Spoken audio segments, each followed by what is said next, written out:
Sekas bocoloota yeroo viidiyoo waraabdanii mataa keessaniif ol kaa'attanii fi viidiyoo uummataaf gadhiistan beekuu danda'uudha qabdan. Keessattuu naddoon harmallaan jaarsi kee duraan si hiikee gartee amma haareetti heerumtu tuni jaarsa kee ka duraanii dhiibuu bijaamaa hirriba uffachuu hin beektuuti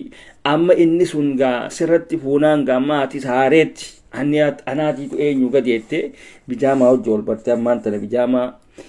uffattee kaameeraa fuula dura deddeemuu dhiisi maaltu narraa hammaataa maaltu narraa bareedaa waan jaamaa gargar baafadhu bada utitti biddeenaa fi keekaa fi balaaqaraa wal bira keessiyaasii ableerra dhaabtu si galee badawa ati diimaa uffatte inni diimaa uffateef garteemi manni diimaa ta'eef siree hundiru yaa akhi waan akkanaa tana dhiisaa tun jaalalaa miti bar happy birthday yennaa immoo happy valentine yennaa immoo maaliga olma bahimoo maaliga gurbaa akkaati maallaqa keetiin bittee kiraa manaatiif waan hunda akkaatti maallaqa keetiin goote kun viidiyoodhaatiitu hima.